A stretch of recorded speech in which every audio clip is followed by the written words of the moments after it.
आज एवढ्या प्रमाणात नागरिकांचा जो रोष आहे विद्यमान आमदारांविषयी त्याचं कारणच ते आहे ना की इथं भ्रष्टाचार मोठ्या प्रमाणात झाला। आम्हाला आज मूलभूत समस्यांसाठी लोकांना झगडावं लागते। भोसरी विधानसभा त्यांनी चावून खाल्ली ना। पूर्वी महापालिकेमध्ये विरोध केला होता की तुम्ही असे टप्पे करू नका, सरसकट शास्ती माफी करा, परंतु त्यांनी त्यांच्या सत्तेच्या जोरावरती सभागृहात विषय मंजूर केला, राज्य शासनाकडनं मंजुरी आणली, परंतु प्रत्यक्षात लोकांना ज्या पद्धतीने त्याचा बेनिफिट व्हायला पाहिजे तो झाला नाही। एक तर शास्तीकर माफ केला म्हणजे काय उपकार केले नाही लोकांना, तुम्हाला 2 टर्म आमदार केलेला आहे, 10 वर्ष तुम्हाला तुम्ही तो शब्द लोकांना देता, तो जर त्यातला काही प्रमाणात तुम्ही केला तर तुम्ही शास्तीकर माफ केला म्हणून त्यांची जाहीरपणे त्यांचे कुठं नावं सांगण्याचं काही कारण नाही, काय तुम्ही का तुमच्या खिशातले पैसे दिले नाही। तुम्ही मला सांगा ना, या भोसरी विधानसभेतला किंवा पिंपरी चिंचवडला कुठला नागरिक यांच्या कामावरती खुश आहे? ना कामगार खुश आहे, ना कारखानदार खुश आहे, ना कॉन्ट्रॅक्टर खुश आहे, ना बिल्डर खुश आहे, ना सोसायटी धारक खुश आहे, ना अधिकारी कुठला समाधानी आहे, ना कर्मचारी कुठला समाधानी। यांना कोणी चांगलं म्हणत नाही। आज महिला आमच्या रस्त्याने फिरू शकत नाही, त्या अर्बन स्ट्रीटच्या नावाखाली जे काही 35 कोटी खर्च आलाय,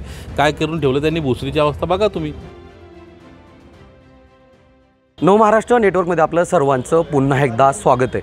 आज आपण पाहतोय सध्या महाराष्ट्राचं जे आहे ते विधानसभेचं बिगुल वाजलं आहे।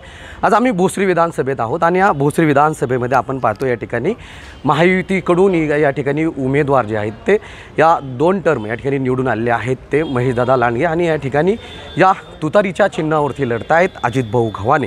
तर ह्या भोसरी विधानसभेमध्ये आपण पाहतो की सध्या राजकारण तापायला सुरुवात झालेली पाहायला मिळते। तर माझ्याबरोबर अजितभाऊ गव्हाणे आहेत।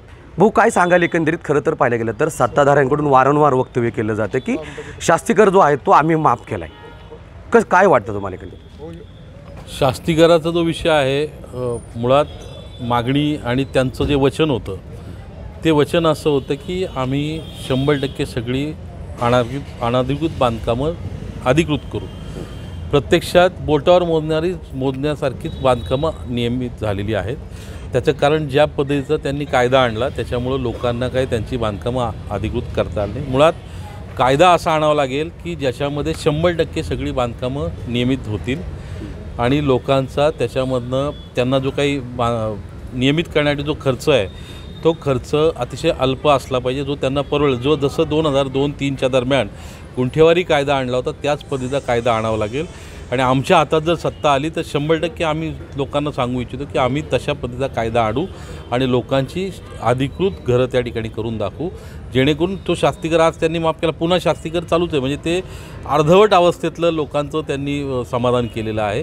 त्याच्यामध्ये पण टप्पे केले, ज्याला आम्ही पूर्वी महापालिकेमध्ये विरोध केला होता की तुम्ही असे टप्पे करू नका, सरसकट शास्ती माफी करा, परंतु त्यांनी त्यांच्या सत्तेच्या जोरावरती सभागृहात विषय मंजूर केला, राज्य शासनाकडनं मंजुरी आणली, परंतु प्रत्यक्षात लोकांना ज्या पद्धतीने त्याचा बेनिफिट व्हायला पाहिजे तो झाला नाही। आमची मागणी अशी आहे की 100% शास्तीकर माफ झाला पाहिजे, 100% सगळी बांधकामं नियमित झाली पाहिजे आणि आमच्या हातात जर सूत्र आली तर तशा पद्धतीने आम्ही लोकांना विश्वास देतो की आमच्या माध्यमातून या ठिकाणी जसं 2002-03च्या दरम्यानमध्ये गुंठेवारी कायदा आणला गेला ज्याच्यामध्ये अतिशय कमी पैशामध्ये लोकांची घरं नियमित झाली, तशाच धर्तीवरती कायदा आणण्याचा आम्ही त्या ठिकाणी लोकांना विश्वास देणार आहोत आणि त्या पद्धतीचं आमचं काम राहणार आहे। त्या संदर्भात खरं तर पाहायला गेलं तर सत्ताधाऱ्यांनी आता प्रचार सभा घेत आहेत। प्रचार सभेमध्ये त्यांनी अशी एक लिस्टच काढली की त्याच्यामध्ये एवढा हा असा या ठिकाणी तो शास्तीकर माफ झाला आहे। त्यांनी असं या ठिकाणी म्हणलं की आम्ही ज्यांचा माफ झाला आहे 10/10चा असं एक आम्ही फ्लेक्स लावू, त्यांना घराबाहेर सुद्धा पडता येणार नाही, असं एक वक्तव्य केले।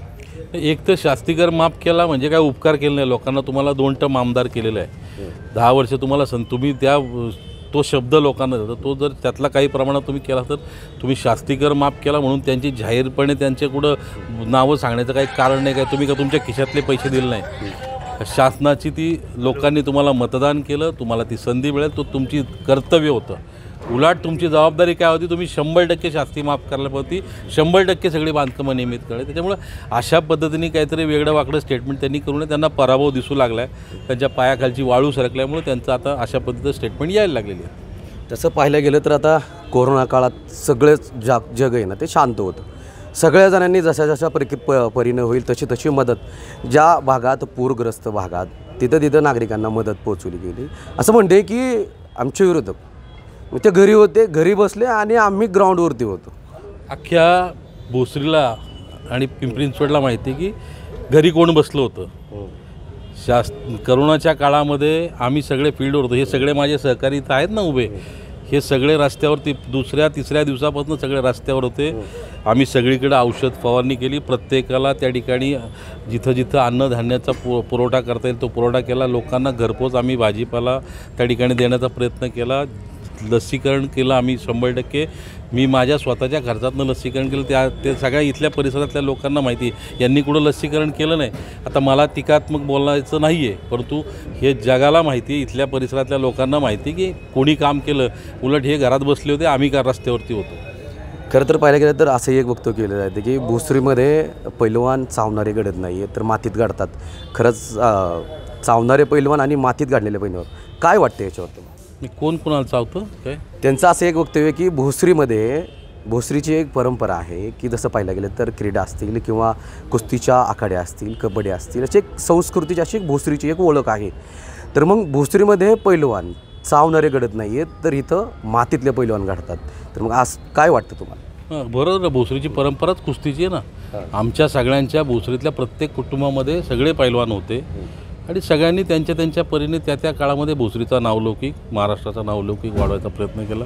त्याचं चुकीचं काहीच नाही. भोसरीमध्ये एवढी कुस्तीची मोठी परंपरा आहे. जसं कोल्हापूरचं नाव घेतलं जातं तसं भोसरीचं नाव घेतलं जायचं, कारण आमच्या प्रत्येक कुटुंबामध्ये मोठ्या प्रमाणात पैलवान त्या ठिकाणी तयार झाले. प्रत्येकाने आखाडे गाजवले आणि सगळ्याच कुटुंबात तशा प्रकारचे पैलवान मंडळी होते. भोसरीमध्ये उलट पिंपरी चिंचवड शहरामध्ये किंवा भोसरीमध्ये ज्या पद्धतीचं कामकाज चाललेलं आहे, जे मी वारंवार आम्ही सगळेजण सांगतोय, आज एवढ्या प्रमाणात नागरिकांचा जो रोष आहे विद्यमान आमदारांविषयी, त्याचं कारणच ते आहे ना की इथं भ्रष्टाचार मोठ्या प्रमाणात झाला. आम्हाला आज मूलभूत समस्यांसाठी लोकांना झगडावं लागते. लोकांचे पैसे टॅक्समधनं घेतले जातात, महापालिका टॅक्स घेते. भोसरी विधानसभा त्यांनी चावून खाल्ली ना. त्याच्याबद्दल म्हणजे कुणाच्या मनात म्हणून तर परिवर्तन करायला ठरवलं. तुम्ही मला सांगा ना, या भोसरी विधानसभेतला किंवा पिंपरी चिंचवडला कुठला नागरिक यांच्या कामावरती खुश आहे?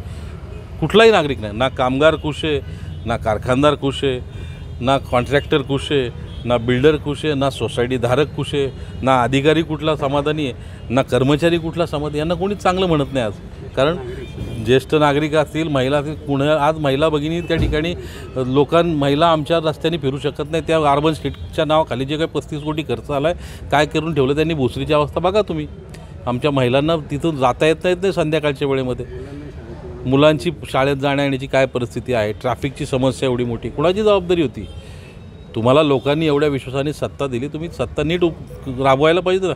चांगलं काम केलं तर मी पण उभा राहिला नसतो. तुम्ही चांगलं काम केलं आहे म्हणून लोक तुमच्यावर नाराज आहे आणि म्हणून लोकांनी निर्णय घेतला की याला परिवर्तन करायचं आहे. त्याच्यामुळे आज मला खात्री आहे की येत्या 23 तारखेला निकाल आमच्या बाजूने लागणार आहे. कारण यांचा जो काही चुकीचा कारभार आहे आणि आम्ही चांगलं कारभार करण्याचा नक्की प्रयत्न केलेला आहे मागच्या काळामध्ये आणि इथून पुढच्या काळामध्ये सुद्धा. एक चांगल्या दूरदृष्टीतनं, ज्या दूरदृष्टीतनं पवारसाहेबांनी काम केलेलं आहे, यशवंतराव चव्हाण साहेबांनी काम केलं, शहरामध्ये अनेक नेतृत्वांनी कामं केली. या नेत्यांनी काम करताना भ्रष्टाचार विरहित काम केलं. यांनी दूरदृष्टीतनं काम केलं. पुढची 50 वर्ष डोळ्यापुढे ठेवून काम केलं. इथल्या प्रत्येक घटकाला न्याय देण्याची भूमिका इथल्या प्रत्येक नेतृत्वांनी घेतलेली. अपवाद वगळता यांनी फक्त भ्रष्टाचार करण्याचंच काम केलं आहे, दूरदृष्टी नाही आहे. त्याच्यामुळे ही परिस्थिती उद्भवलेली आहे. आता प्रचार करताय, प्रत्येक भागात जात आहे, काय वाटतं कशाप्रकारे तिथला विकास झालेला किंवा नागरिकांच्या प्रतिक्रिया त्याच्या येत आहेत का? दिसतोय का तसा विकास झालेला? काय ह्याच्यावरती जात आहे, विकासाच्या मुद्द्यावरतीच ही निवडणूक होणार आहे का? विकासाचा मुद्दा फार महत्त्वाचा आहे. आज आपण काम करताना मी जे वारंवार सांगतो की एवढं मोठं महापालिकेकडे बजेट आहे. आज ह्या वर्षीचं बजेट 8,400 कोटीचं. मला कमिशनरांना मी विचारलं, 8,400 कोटी रुपये जर तुमच्या हातात असतील महापालिकेचे, राज्य शासनाचं, केंद्र शासनाचे पैसे तर मी बोलतच नाही, परंतु महापालिकेच्या ताब्यात 8,400 कोटी रुपये जर असतील तर तुम्ही ते कशा पद्धतीने वापरले पाहिजे. एवढे पैसे इतर महापालिकेचं बजेट तुम्ही देशातले जी काही डेव्हलप शहर आहेत, म्हणजे चंदीगड असेल, विशाखापट्टणम असेल, बँगलोर, ही जी शहरं आज तुम्ही पाहतोय त्या शहरांची आपली स्पर्धा आहे आणि त्या शहराची स्पर्धा करताना तुम्ही त्या ठिकाणी ज्या सुखसुविधा आहेत त्या इथं झाल्या पाहिजेत. आपल्या आजही मूलभूत प्रश्नांसाठीच आपण झगडतो. आता बघितलं तुम्ही, लाईट जाते, 4 वेळा लाईट गेली आज दिवसभरात. हे आज कुठला वार आहे? बुधवार आहे. बुधवारची तुम्ही जर दिवसभरात 4 वेळा लाईट जातात तर काय फेस करतो आम्ही? दिवाळीच्या तोंडावरती नागरिकांना दिवाळीमध्ये आज लाईट जाते, ही जी परिस्थिती उद्भवली त्याला कारणीभूत कोण आहे? आज पाण्यासाठी, ड्रेनेजसाठी, रस्ते, ह्याच्यासाठीच आम्ही झगडतोय. आम्हाला त्या देशातल्या इतर शहरांची तुलना आम्हाला करायची, त्यांची स्पर्धा करताना त्या ठिकाणी ज्या चांगल्या सुविधा निर्माण झाल्या त्या इथं झाल्या पाहिजे, अशी प्रकारची आमची अपेक्षा आहे. नक्कीच आपण पाहतो या ठिकाणी भोसरी विधानसभेतील जी निवडणूक जी आहे ते विकासाच्या मुद्द्यावरती होणार असल्याची या ठिकाणी अजित भाऊ गव्हाणे यांनी जे आहे ते स्पष्टीकरण या ठिकाणी दिलेलं सध्या पाहायला मिळतंय. विकास चौधरी, नवमहाराष्ट्र नेटवर्क, पिंपरी चिंचवड, भोसरी.